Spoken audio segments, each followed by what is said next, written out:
He came out of nowhere like a desert storm, sudden, wild, and impossible to contain. No one knew where he came from, and he never cared to explain. His name passed through Arizona like smoke after gunfire. Curly Bill Brocius, a man whose grin meant trouble and whose gun always spoke first. He wasn't after gold or justice. He wanted chaos, power, and the thrill of fear when he walked into a saloon and the room fell silent. He didn't follow the lawlessness. He actually led it. But who was he really? And how did a nameless drifter become the most dangerous man in the West? This is the story of the outlaw who made the law bleed, then vanished into legend.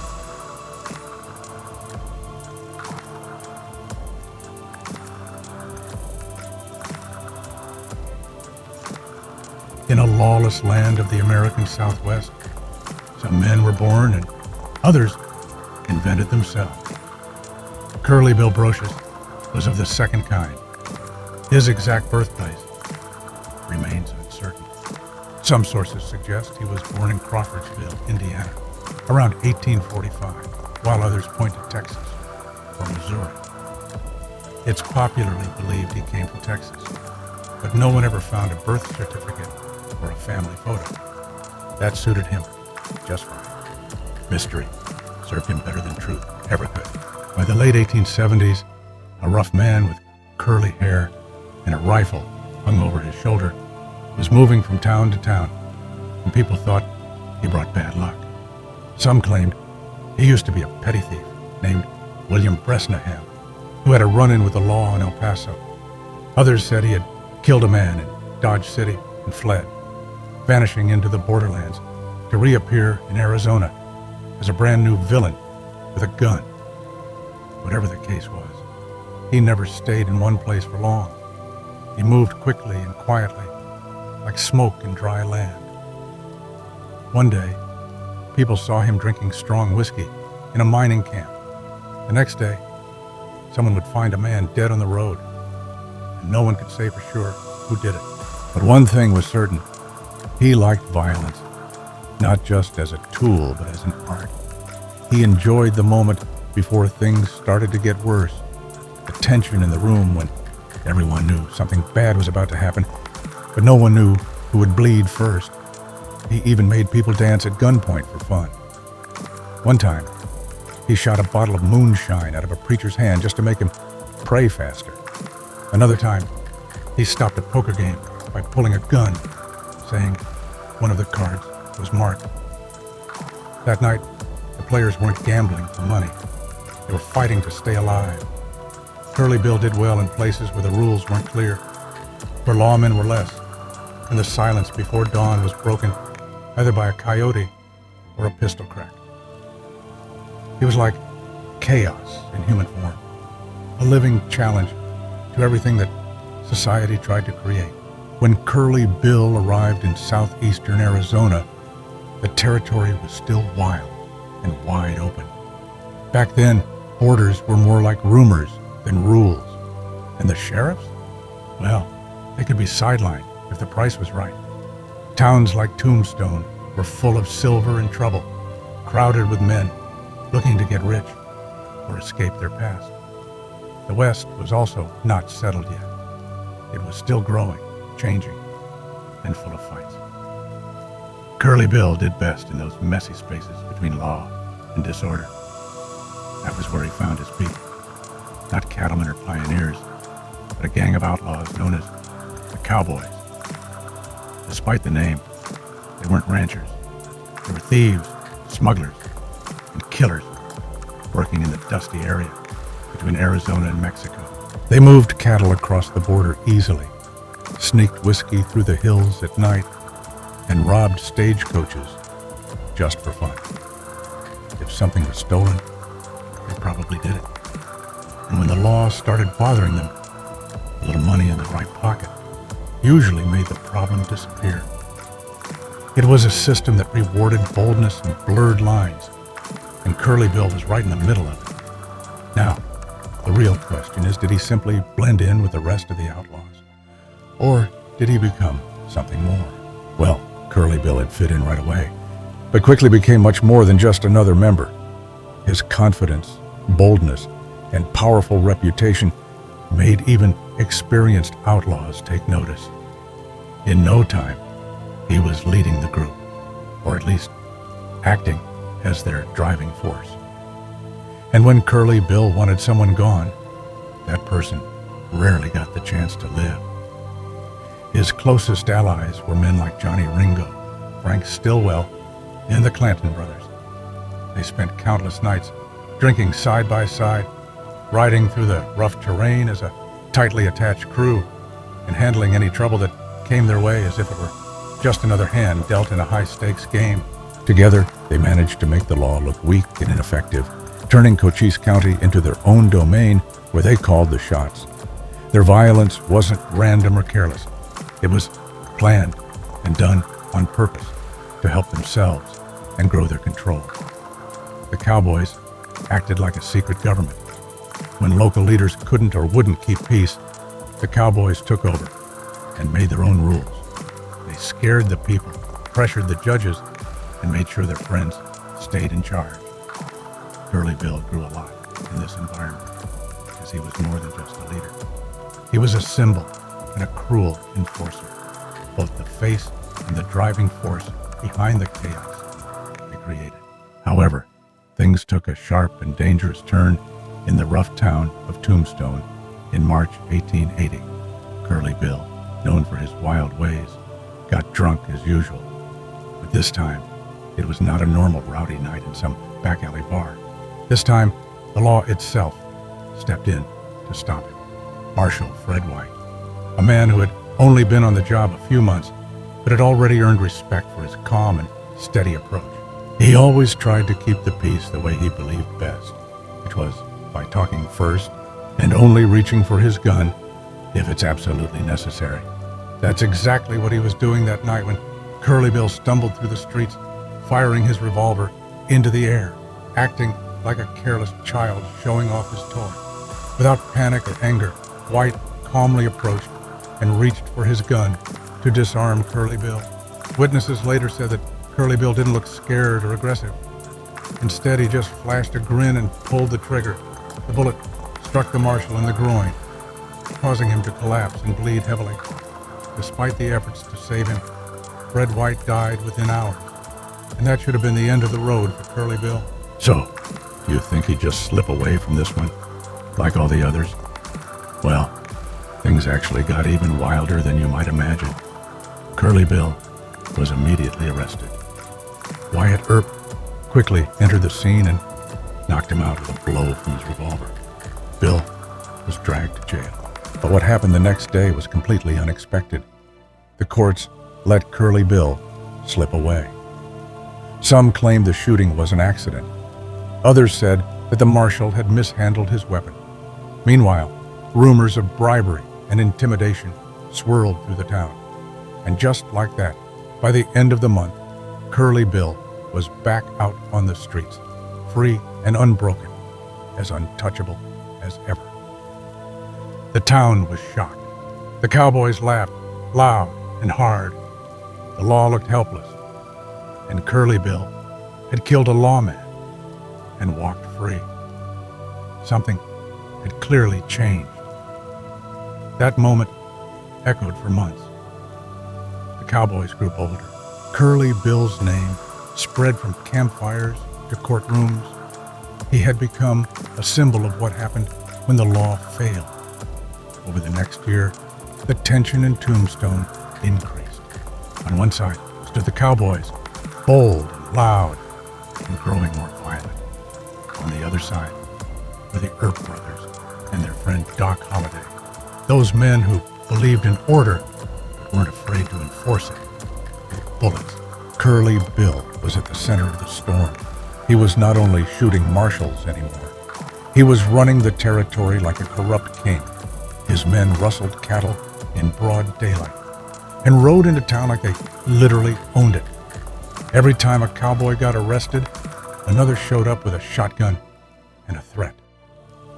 When Wyatt Earp became Deputy U.S. Marshal, things escalated. He started cracking down, and that made him a target.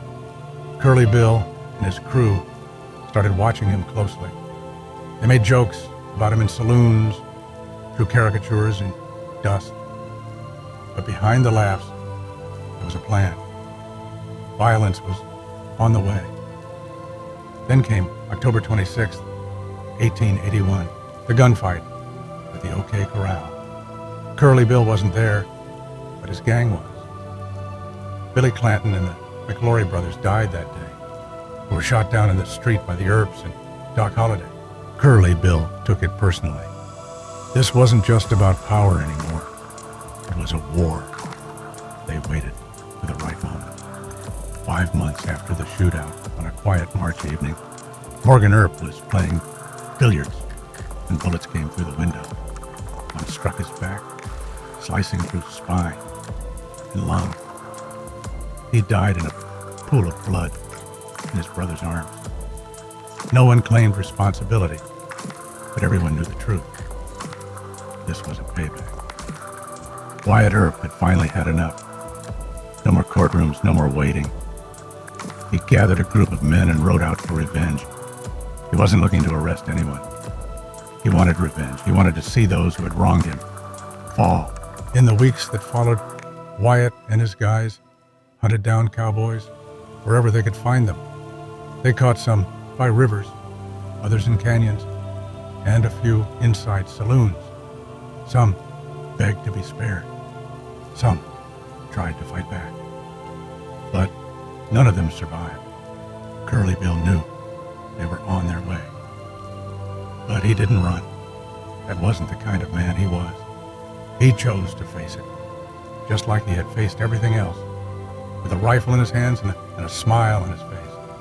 He camped out near Iron Springs in the Whetstone Mountains with a few of his men, including Frank Stillwell and Johnny Barnes. They kept their guns close and their horses ready.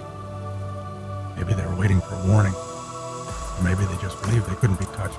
They didn't see coming was Wyatt Earp riding in with the fury of a storm.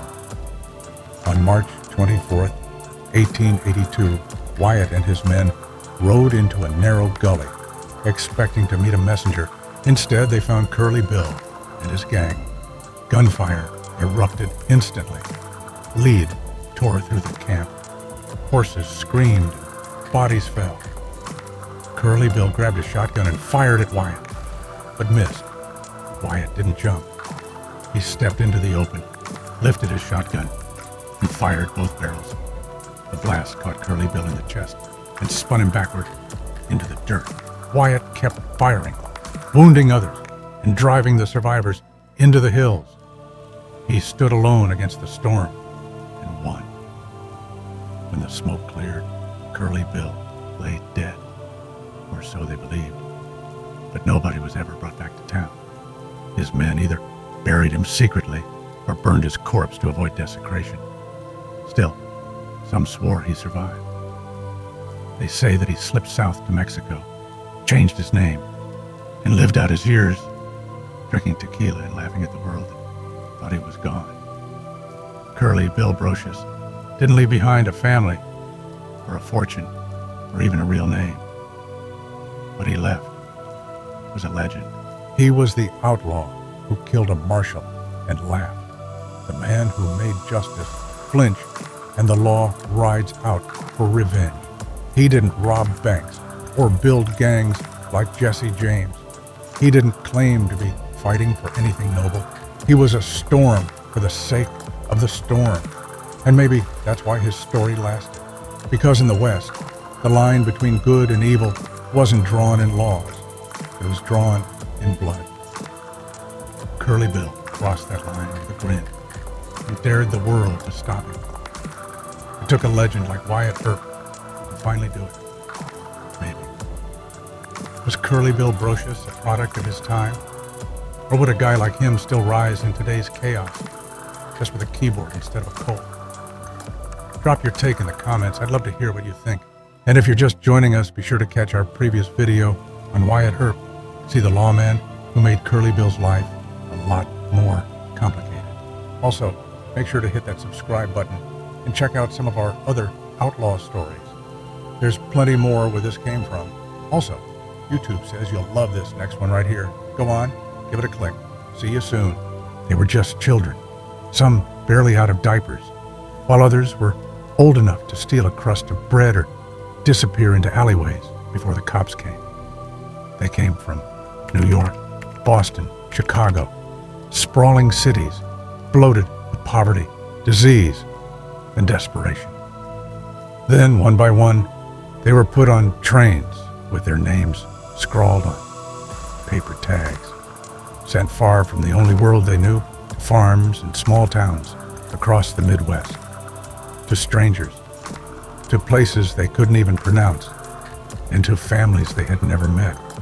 Between 1854 and 1929, an estimated 200,000 children were shipped across the country on what became known as the Orphan Trains. It was called a grand social experiment, a chance for abandoned and impoverished kids to find new homes and new lives. But for many, or even most, it was a gamble. Some found warmth and belonging. Others found heartbreak, abuse, or endless days of hard farm labor. This is the forgotten story of America's lost children, a chapter of heartbreak and hope, of cruelty and resilience, a chapter that shaped a nation, one child at a time. Mid-19th century America was a brutal place to be poor, and an even harder place to be young. Cities like New York were teeming with newcomers, immigrants fresh off the boat, widows struggling to raise families. After the Irish potato famine, after the Civil War, after countless outbreaks of typhoid, cholera, and yellow fever, tens of thousands of children were left parentless or simply abandoned, not because their families didn't love them, but because poverty, disease, and addiction gave them no other choice. By the 1850s, an estimated 10,000 to 30,000 homeless children wandered the streets of New York. To put that in context, that was roughly 1 out of every 50 people in a city of 500,000. Police beat them up while criminals exploited them. Newspapers called them street rats, and politicians called them dangerous. But one man refused to accept this. Charles Loring Brace, a quiet, stubborn minister, walked the filthy streets of New York and saw something different. Not ruin nor pests. In those ragged, frightened faces, he saw possibility. And in the heart of a city that had forgotten its children, he launched an experiment, one that would carry tens of thousands of little souls across the continent and redefine what childhood meant in a growing, struggling nation. Charles Loring Brace came to New York in the early 1850s, and what he found shook him to the core. Thousands upon thousands of children with nowhere to go, nowhere to sleep, nowhere to belong. To most, they were a threat or an inconvenience. However, to Brace, they were a challenge. And instead of turning away, he decided to act. In 1853, he founded the Children's Aid Society. At first, it was modest, a place where vagrant boys could find a bed, a bite to eat, and maybe a lesson or a prayer. The first year, the society offered religious instruction, basic education, and a roof over the heads of street Arabs, as the newspapers called the city's orphans. But the need was overwhelming. The streets weren't just swallowing up dozens of kids every month, it was swallowing hundreds. That's when Brace came up with an idea that was bold, desperate, and dangerous. What if these kids weren't meant to live in the city at all? What if their chance for a better life was somewhere else? To Brace, rural America was a refuge, an antidote to the disease, poverty, and crime of New York. He believed that honest, hard-working farmers needed help. What better way to solve both problems than to send the city's abandoned children west, out to farms and small towns? So, the Children's Aid Society began rounding up the little ones. They dressed them in donated clothes, clipped paper tags with names and ages to their jackets, and put them on a train, not as criminals, not as outcasts, but as hopeful strangers and as candidates for belonging. That first official journey came in September 1844. Dozens of children, shy, frightened, but hopeful, waved goodbye to the only world they'd ever known. They were bound for farms and families across the Midwest. The press would later call it an orphan train, though that name wouldn't gain common usage until much later. Even the term was misleading, because not every child was an orphan, and not every child had come from the streets. Some had living mothers and fathers too sick, too poor, or too broken to raise them. Others had run away from abuse or ended up in the program because a parent decided a fresh start out west was better than a slow death in a tenement.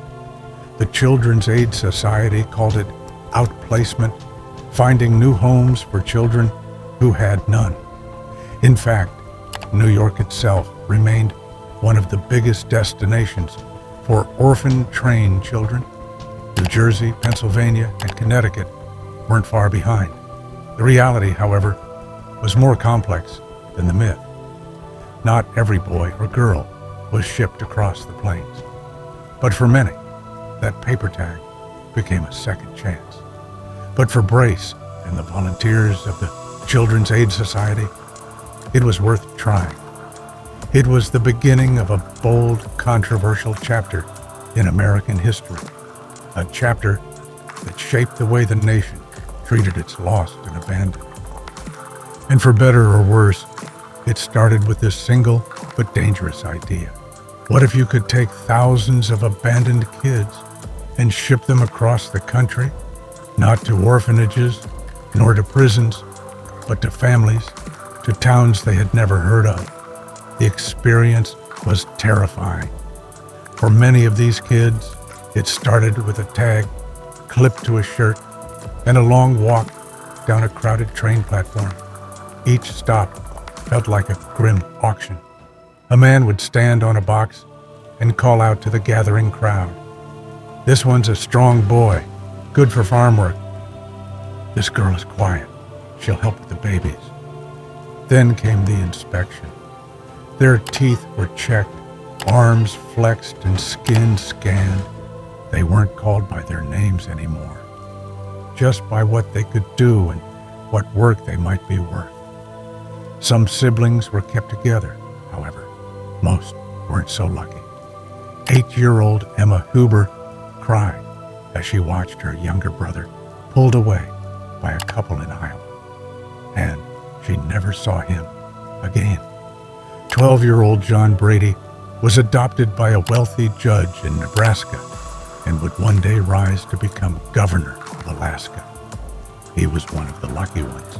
But for every John Brady, countless others weren't as fortunate. Some were treated as cherished sons and daughters. Others were treated like beasts of burden, beaten, starved, worked until their tiny hands bled. And here's the bitter truth. There were no background checks, no formal home studies, and no serious follow-ups. Most of the children weren't even allowed to complain. They didn't know how. The very first group departed New York in October 1854. 45 frightened children, bound for Dowagiac, Michigan. The conditions were harsh. The journey was long and exhausting. The man in charge was E.P. Smith of the Children's Aid Society. His job was to match these orphans with families. Yet even he was careless. Once in Dowagiac, Smith worked the crowd like a salesman, reminding them that boys are handy and girls can be used for housework. According to official stories, would-be adoptive families needed recommendations from their pastor and a local justice of the peace. But in reality, those rules were often ignored or treated like a formality. By the end of that first day, 15 boys and girls had been placed with local families. 5 days later, another 22 were claimed. The rest, 8 exhausted, frightened children, were put on another train bound for Iowa City. There, a Reverend C.C. Townsend tried to find them foster families.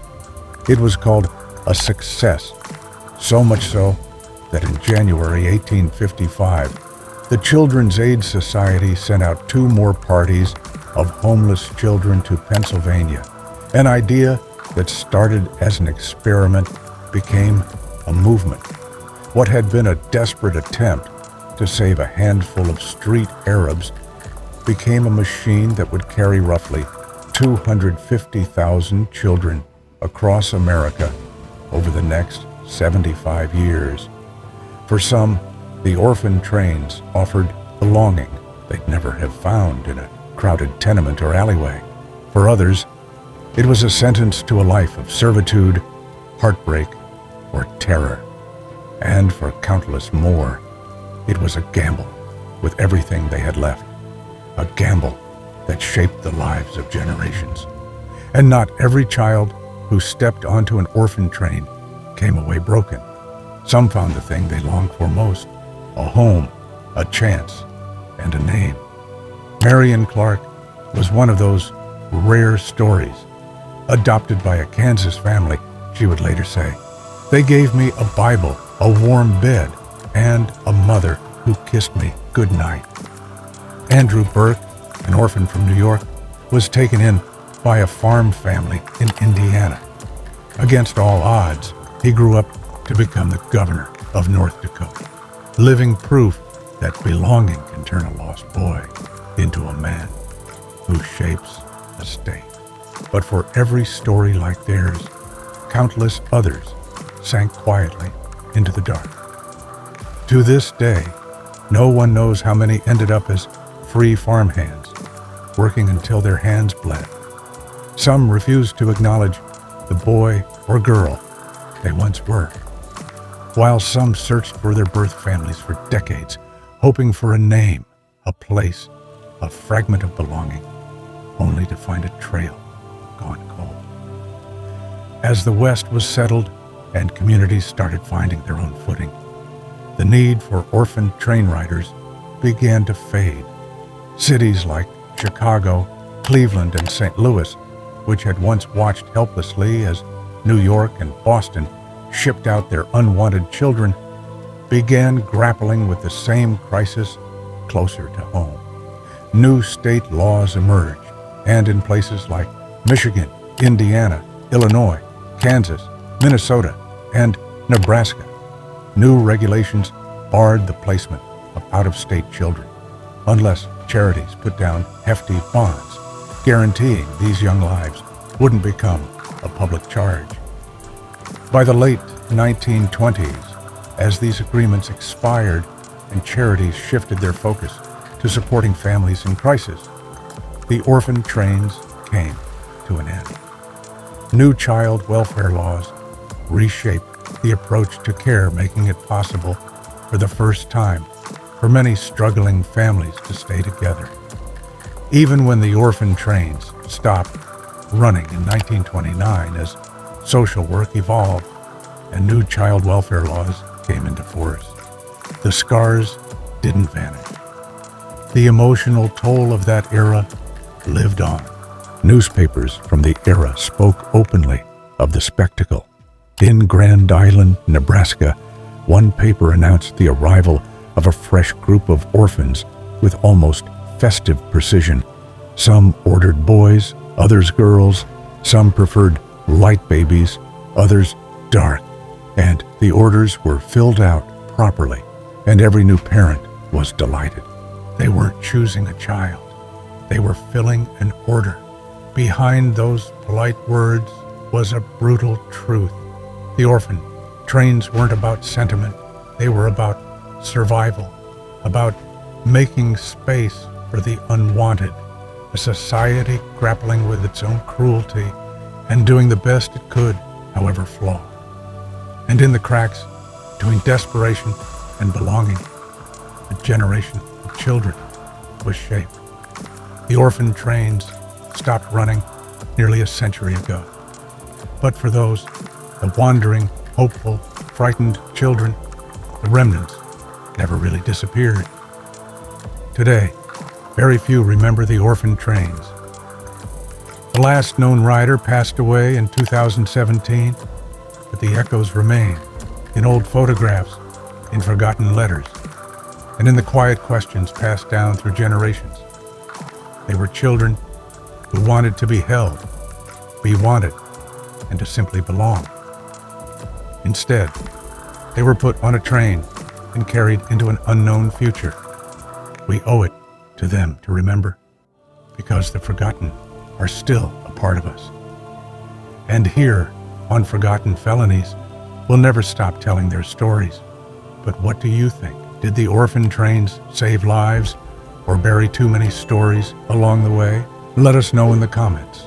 And if you want more stories like this, stories from the shadowed corners of American history, make sure to check out our previous video, Ruled by Madams since 1897, in the dark, smoky heart of New Orleans, where jazz first took breath and secrets whispered through every gaslit street. There once existed a place unlike any other in America, a place the law dared not touch, a glittering maze of brothels and backroom deals, where silk met sin, where powerful men paid to forget and women sold illusions behind velvet curtains. It seduced the wealthy and swallowed the poor. It was pleasure wrapped in danger, beauty laced with betrayal, a paradise on paper, but a prison for many. This is the story of Storyville, the red district that changed American history forever. New Orleans, the backdrop for one of America's most notorious red light districts, all started with one man, Sidney Story. He wasn't a criminal or a gangster. He was a city official, an alderman with a problem. It was the late 1890s, and New Orleans was flooded with complaints. Sex work was everywhere, behind saloons, in back alleys, in plain sight. It wasn't going away, and Sidney knew it. So he did something bold, some say reckless. He proposed a city ordinance in 1897 to contain the chaos, an official vice district just north of the French border. Prostitution wouldn't be legalized, but it would be tolerated. The women would be pushed into a 38-block zone. There, the city could keep an eye on things and enforce some kind of order and pretend the rest of New Orleans was clean. The plan passed, and that patch of the city was soon called Storyville, even though Sidney himself hated the name. The district's boundaries were strict. Iberville to St. Louis, Basin to North Robertson, right in the city's 4th Ward. Back before it turned into a vice zone, this neighborhood was working class. A lot of black families lived there, people with jobs in factories, at the cotton press, or breweries. There were churches, schools, even a firehouse. But when the ordinance came in, it changed everything overnight. The government said the idea came from Europe. Cities in Germany and the Netherlands had red light districts that worked, so why not New Orleans? Officials liked the idea of regulation. They thought if they contained the business, the rest of the city would stay clean. So they drew lines, posted the rules, and let the rest take care of itself. Brothels, bars, cribs with thin walls and heavy drapes, places with names like the Arlington, Mahogany Hall, and the Big 25 started popping up like weeds after rain. Storyville was alive, and it was loud. Within just a few months, more than 2,000 women were working in the district. Some operated in grand parlors with chandeliers and piano music. Others are in cramped, windowless rooms rented by the hour. But all of it, every dollar, every whispered deal, every bottle of bootleg gin stayed inside those boundaries. Even the name Storyville wasn't used by everyone. Locals often just called it the district. And what happened inside stayed inside. At least officially. That was the point. Keep it out of sight, out of mind. Storyville wasn't the first red light district in the country, and it definitely wasn't the last. But it was something different. It didn't just survive, it thrived. It became a booming entertainment hub. Wealthy white men traveled from across the country just to lose themselves there, especially during New Orleans' winter tourist season. The district was a trap, but it was also a show. Storyville looked like luxury on the surface, velvet drapes, warm lighting, soft piano music drifting out into the streets. But once you stepped inside, the truth was far more complicated. Underneath the music and velvet were stories of addiction, abse, exploitation, and power plays. Violence wasn't rare. It was a routine. There were two sides to life in the district. The brothels came in tiers. On one side, you had the elegant mansions along Basin Street. These were the big houses, built for the wealthy and powerful. Men with money could pay $10, an enormous sum at the time, for a few hours of escape. These brothels had carved staircases, marble floors, crystal chandeliers, steam heat, and running hot water. Girls in silk gowns offered wine and small talk before any business ever happened. But just around the corner were the cribs. These were tiny box-sized rooms. No windows, no plumbing, just a bed, maybe a lamp. Cribs charged 50 cents a client. Some women took 10, sometimes 20 clients a day. No protection, no real safety, just long lines, little rest, and a constant risk of violence. It was a sharp divide, the luxury of Basin Street versus the desperation of the back streets. But both were part of the same machine. There were rules, at least on paper. The contrast was sharp, but the city didn't care, as long as the money kept moving. But the division didn't stop there, though. Black and white brothels coexisted, but the rules were stacked. Black men weren't legally allowed to buy services in any brothel, white or black. Yet black women could work in both.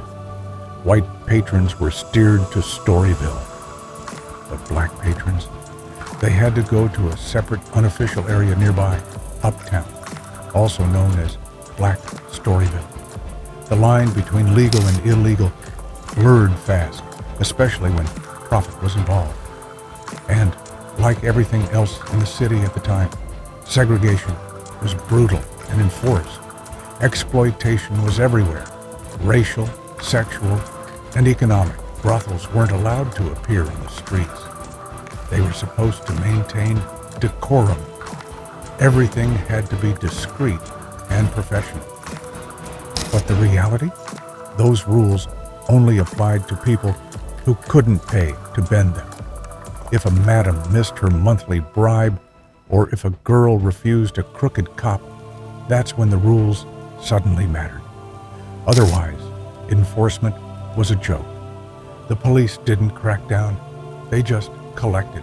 By the early 1900s, Storyville wasn't just a red light district, it was a machine, a slick, smoke-filled empire powered by money, bodies, and silence. And if there was one house that embodied everything Storyville promised, it was Mahogany Hall, built for $40,000. Mahogany Hall wasn't just a brothel. It was a fortress of fantasy. 4 floors, 5 parlors, 15 private rooms, imported mahogany furniture with attached baths. It had solid marble walls, stained glass over the entrance, steam heating, hot and cold water in every bathroom, chandeliers, and velvet, everything. It was basically 4 stories of red velvety fantasies with perfectly trained girls dressed in silk. Most women working in the cribs barely made enough to eat, but above them, some women played the game differently. Women who rose to power, and none were bigger than Lulu White. Lulu was sharp, mixed race, and didn't care for rules.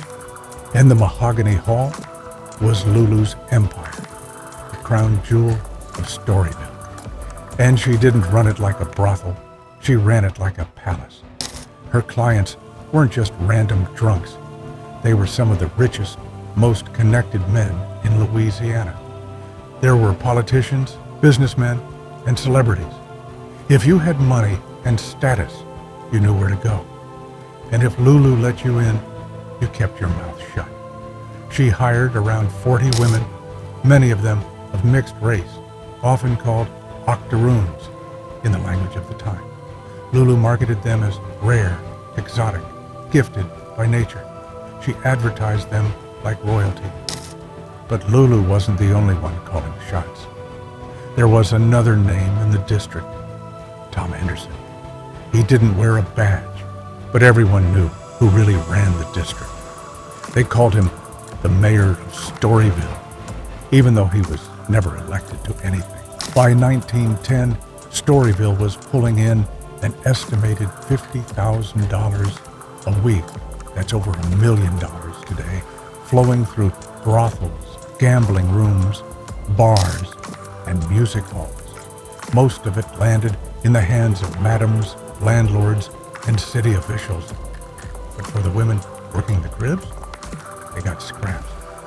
Maybe a warm meal, maybe rent for another night, but rarely more. Many were trapped by addiction, debt, and violence. Some were barely teenagers. Not long after Storyville opened, a new kind of guidebook hit the streets, the blue books. These weren't just ads, they were catalogs. They listed every brothel, every madam, every girl, prices, services, even specialties. The blue books were printed for years, each one slicker than the last. Some even carried the royal-sounding motto, Honi soit qui mal y pense. Shame on him who thinks evil of it. The blue books could be bought in barbershops, saloons, and railroad stations.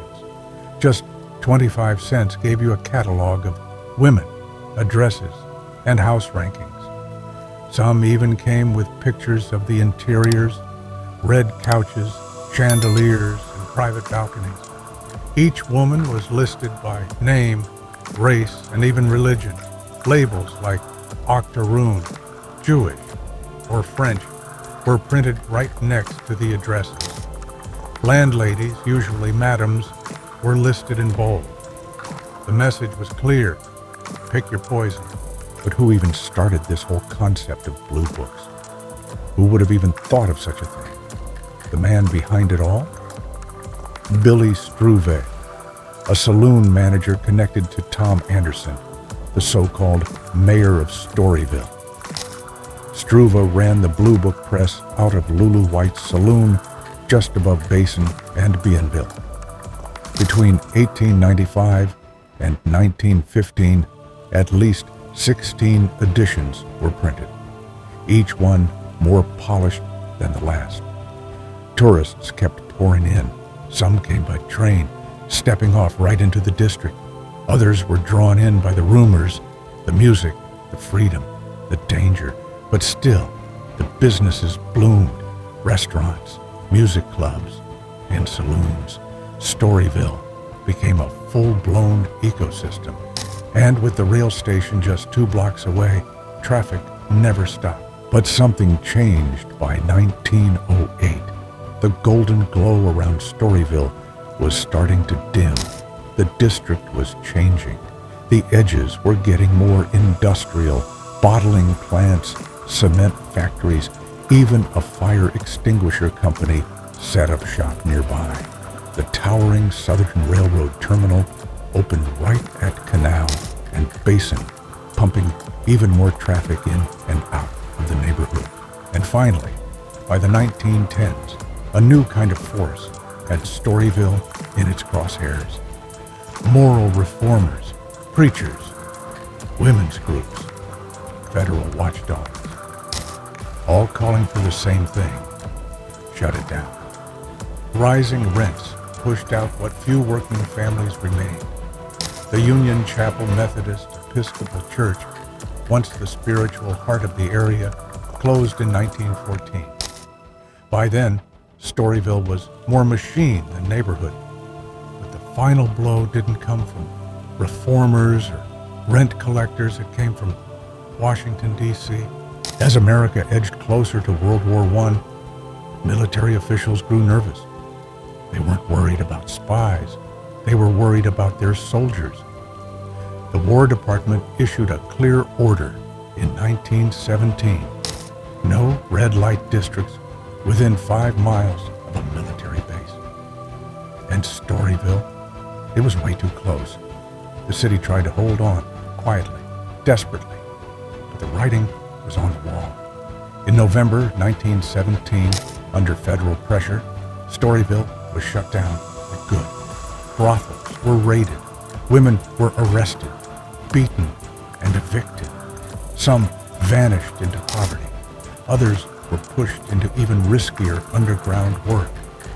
The palaces of the district, the once beautiful Mahogany Hall, the Arlington, were boarded up, repurposed, or demolished. Mahogany Hall, once worth tens of thousands, sold for just $11,000 in 1929. It was turned into a house for the unemployed. Life inside Storyville wasn't simple. It was rich and rotten, beautiful and broken, a place where power was bought and peace was always temporary. No one put up a plaque. No one saved a landmark. Today, those 38 blocks are just parking lots, public housing, and blank walls. Just like that. After 20 years, seduction, corruption, and survival, Storyville was shut down. November 12, 1917. What do you think? Let us know in the comment section below. And make sure to check out more untold stories from the forgotten Felonies.